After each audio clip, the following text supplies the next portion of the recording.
Lecture du livre de Ellen G. White, intitulé Le ministère évangélique.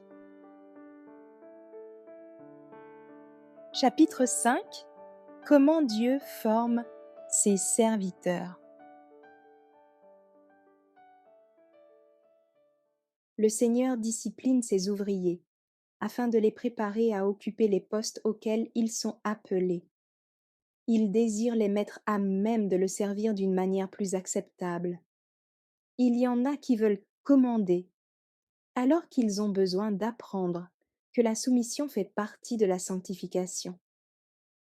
Pour atteindre ce but, il provoque un changement dans leur vie. Il leur présentera peut-être des tâches qu'eux-mêmes ne choisiraient pas. Mais s'ils sont disposés à se laisser guider par lui, il leur donnera la grâce et la force d'accomplir leurs devoirs dans un esprit de soumission et de dévouement. Ils se qualifieront ainsi pour occuper des postes où leurs capacités disciplinées les rendront très utiles.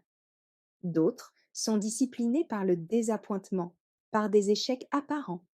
Le dessein de Dieu est de leur apprendre à vaincre les difficultés. Il leur inspire la détermination de changer en victoire une apparente défaite. Souvent, devant les perplexités et les obstacles, on prie, on verse des larmes. Mais si l'on n'abandonne pas sa confiance, si l'on tient bon jusqu'à la fin, Dieu ouvrira la voie.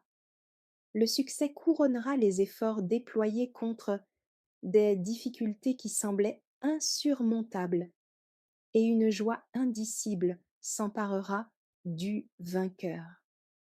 La monotonie de la vie ne contribue pas particulièrement à la croissance spirituelle. Quelques-uns n'atteignent le plus haut échelon que par un changement de circonstances. Quand, dans sa sagesse, Dieu voit qu'un tel changement est indispensable à notre formation, il interrompt le cours paisible de notre existence. Il s'aperçoit qu'un prédicateur a besoin d'une communion plus intime avec lui, et en vue de ce résultat, il le sépare de ses amis et de ses connaissances. Pour préparer Élie à son enlèvement, Dieu le fit errer d'un lieu à l'autre. Une vie confortable eût mis obstacle au progrès spirituel du prophète et au dessein de Dieu, qui voulait que son influence fût puissante pour conduire un grand nombre d'âmes à une vie spirituelle plus large et plus féconde. Ils sont nombreux ceux qui ne se contentent pas de servir Dieu joyeusement là où il les a placés, et d'accomplir sans murmure l'œuvre qu'il leur a assignée.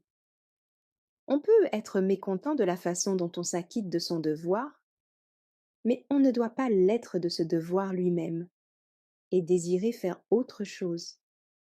Dans sa providence, Dieu place devant ses enfants, pauvres humains, des besognes qui sont comme un remède à leurs esprits malades. Il veut ainsi les amener à renoncer à des préférences égoïstes qui, satisfaites, les disqualifieraient pour l'œuvre qu'il leur réserve.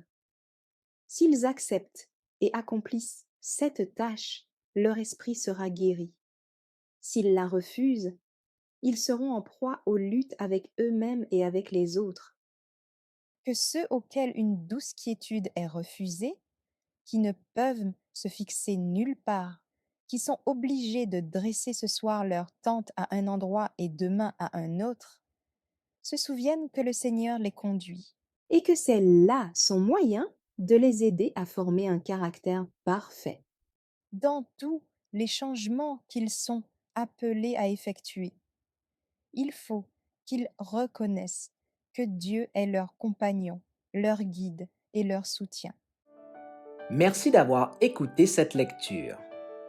Si vous avez des questions ou des remarques sur le thème abordé, n'hésitez pas à les partager dans les commentaires et notre équipe ne manquera pas de les considérer. À bientôt sur lereste.org.